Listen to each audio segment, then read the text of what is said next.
Hey, it's Jordan with TYT and TYT Network. I'm here with Shyla Nelson, spokesperson for Elections Justice USA. Shyla, anecdotally, I want to tell you something because I think it sets it up. I got a call yesterday from my brother, who is not doesn't watch news all the time, interested in politics, but just votes and that's about it. What the hell is going on? Why can't I vote? I'm a Democrat. And I think that's a precursor for everything else that happened. Can you kind of give a quick primer? Obviously, I covered the lawsuit that was filed by your organization, but what happened yesterday in terms of people's now hundreds of thousands of people possibly having their votes wrongly switched, and what was the results of the lawsuit you filed in federal court?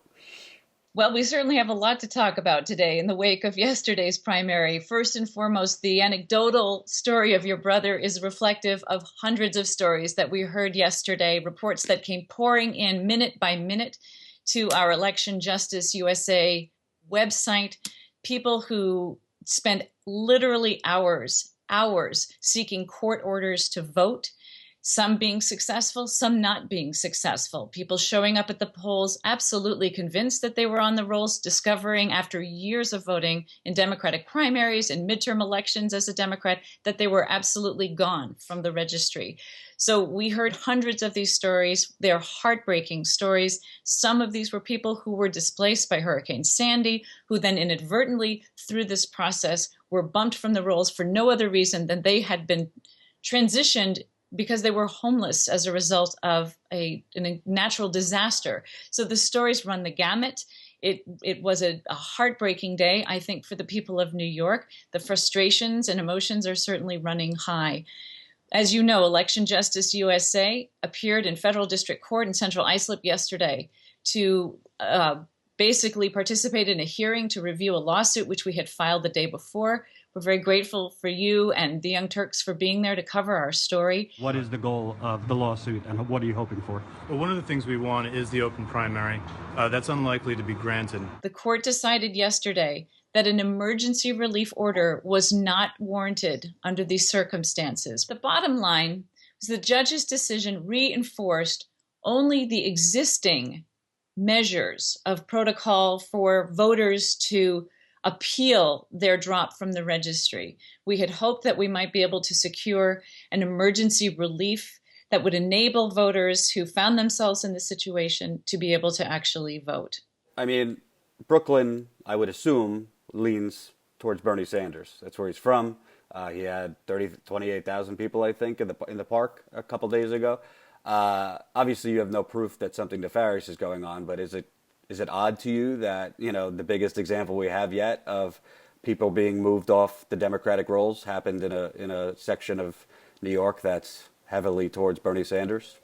I think it's fair to say that that particular phenomenon gives us all pause. Our team, Election Justice USA, is certainly taking note.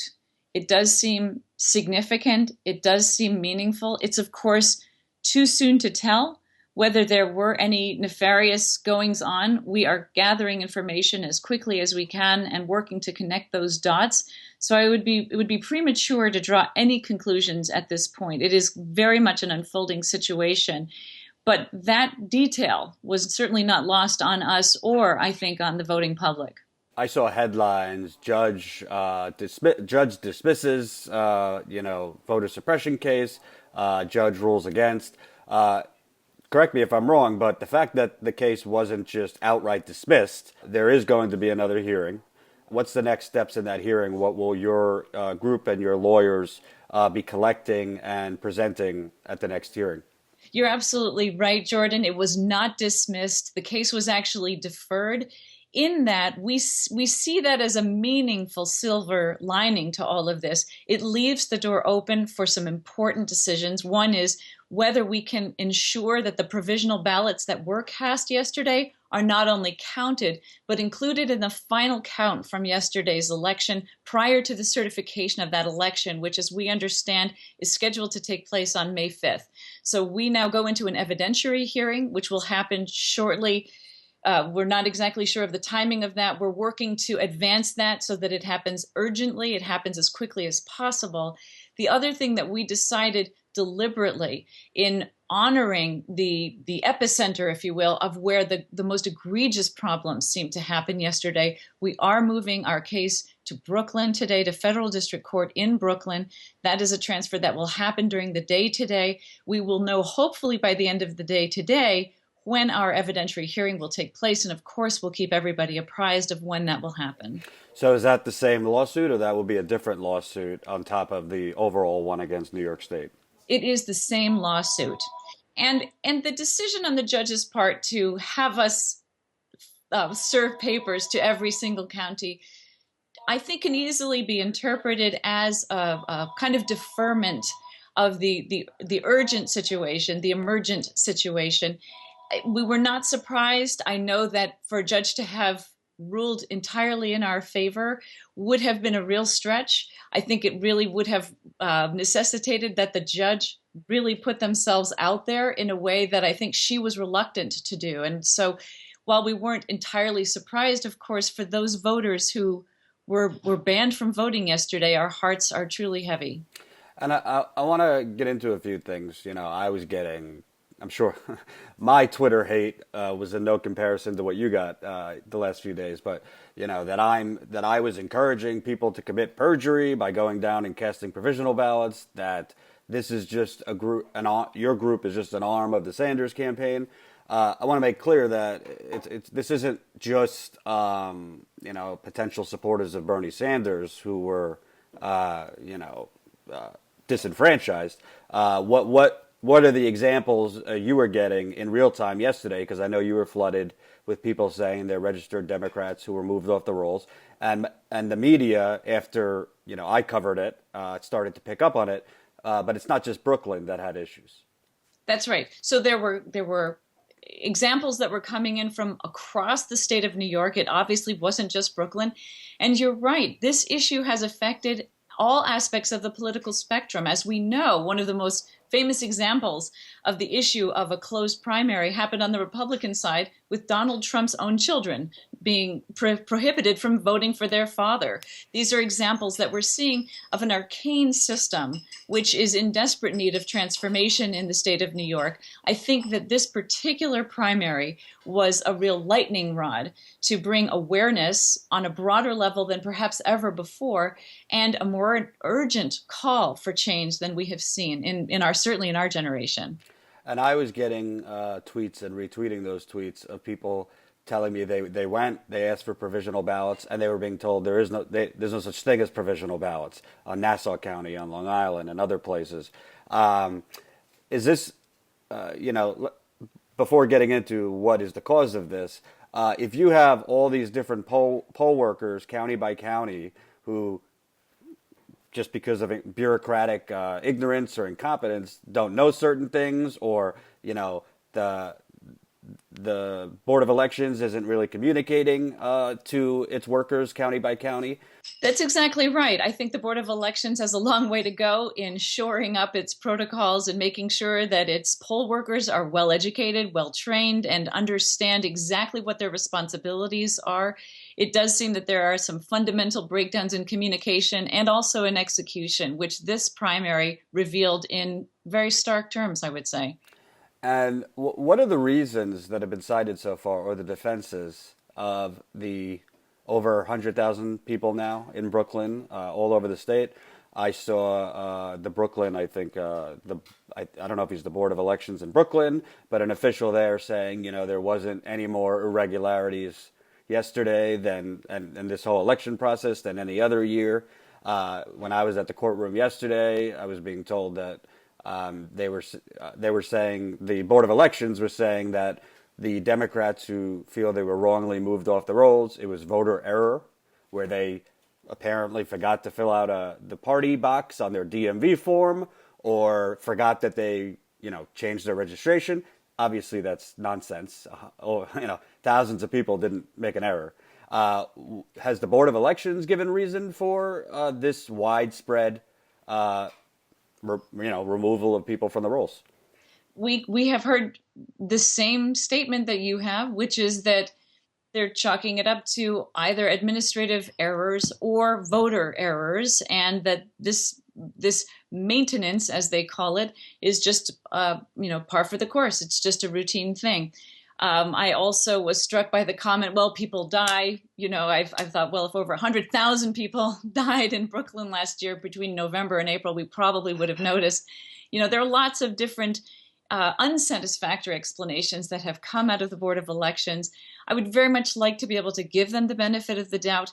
I'm concerned by the response thus far. I think we have a lot of unanswered questions. I think that the voting public deserves to understand as thoroughly as possible what exactly went awry and how it is that we can work together to promote transparency and accountability to ensure that this doesn't happen again. So when you look at it, this isn't only an issue in New York. Obviously, New York is the issue right now because it was yesterday, but you're seeing cases in California, the states that vote next week. I've heard Delaware, Connecticut, similar issues. What is the immediate recourse? Because a lot of these states are closed primaries or like mixed primaries, which is kind of complicated. But outside of just like reform that will call for open primaries in all states, what can be done going forward to next week and beyond, so people who truly believe they're democratic voters can vote? Jordan, that's an important question, and we've been hearing reports already from California, from Kentucky, from Pennsylvania, of others who've had exactly the same situation arise. The election registration guidelines in those states are a little less arcane. They don't require 6 months, window between party affiliation switches and the actual primary, but there's still a lot of hurdles to be overcome by the voters. Election Justice USA, as you know, came out of a response to the crisis in Maricopa County and in Arizona, March 22nd. We mobilized as quickly as we could to provide some means of redress for the people of Arizona after the fact. And as it became clear that different legal measures were being taken to address that, we turned our gaze to the horizon ahead and galloped as fast as we could ahead of the moving train that was the New York primary. We managed to insert at least a wedge on the rails of that moving train to allow for a higher level of accountability yesterday. However, we have to, as we continue to address the issues in New York, we are already looking ahead. We are already looking at how to create the kind of legal infrastructure needed to make sure that we promptly address the issues in the states that are coming, to make sure that voters have every opportunity for recourse so that they have their right to vote instated, reinstated, and affirmed. So legalese-wise, for the case that is being opened today in Brooklyn and the next hearings, your lawyers, your group is going to be collecting all the examples, many of them sworn affidavits of people who were registered Democrats and moved off the rolls. I'm assuming you'll be citing the New York City audit that's going on, and what you'll be asking for provisional ballots to be retroactively included in the election count, which either way will either give Hillary Clinton more delegates or Bernie Sanders more delegates. So ultimately, you're asking for provisional ballots to be counted. Is there any way of knowing how many provisional ballots were delivered yesterday? We don't yet know, and we hope to get those numbers today. We will, Okay. of course, communicate whatever information we have as soon as we have it. Okay. It's still an unknown factor at this point. But you're absolutely right. We do intend to continue to insist that those ballots be counted and included in this election. And lastly, as this story grows a little bit, I'm glad I was the only person there who actually thought this was a story. Apparently, the mainstream media doesn't care unless someone's dying. You'll be attacked. So I want to just give the audience some background. How did Elections Justice USA come along? Do you have a connection to the Sanders campaign? Because my understanding is people in the Sanders campaign, but my understanding is also you're not affiliated with the Sanders campaign. I just want to make sure people don't wrongly assume that you're just a secret, paid or unpaid arm for the Sanders campaign. We are not working for the Sanders campaign. We are not in any way affiliated with the Sanders campaign. We are a group of grassroots organizers who are also representative of a rather remarkable diversity of professional backgrounds, obviously lawyers, legal advisors, election oversight experts, including Cliff Arnebeck, who has litigated these issues since 2000, statisticians, data analysts, and community advocates who have been working toward election integrity for many years. Election Justice USA, as I said, came out of the wake of the crisis in Maricopa County in Arizona and beyond, and spontaneously organized. It's been a remarkable story. There'll be more from us on how all of that happened. We've literally been working around the clock, night and day, every single day together since March 22nd, nonstop on these issues. In as much as any presidential candidate supports transparency, accountability, and a transformation of politics as usual, we support those efforts to bring the democratic principles of a government of, by, and for the people into our electoral process. So we support that effort in principle as an overlighting ideal that guides our work nationally. As such, that's our stance. And again, we fully support those efforts on the part of our presidential candidates to promote those ideals as well. We are not formally affiliated with any presidential candidate. Great. I'll be stalking you quite a bit going forward because I want to stay on this story. You've been gracious to, keep me updated and do another interview. Just so my viewers can know, if viewers of ours have been affected by this, how can people reach out to you to tell you their stories and, possibly even join your lawsuit?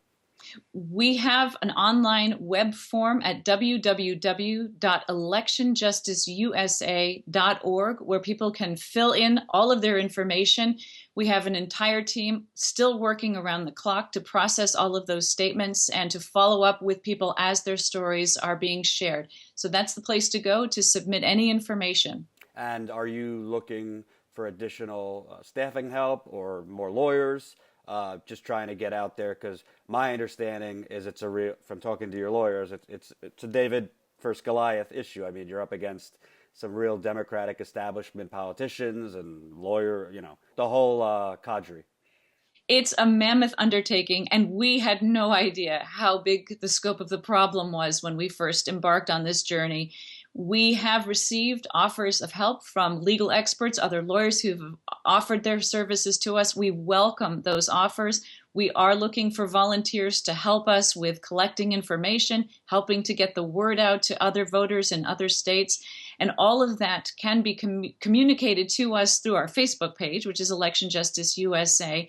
And we thank everyone for the overwhelming support that this effort has already received, and look forward to building the base of our support even further as we go forward. Great. Thanks again, Shyla Nelson, Election Justice USA. We'll be talking soon. Thank you, Jordan.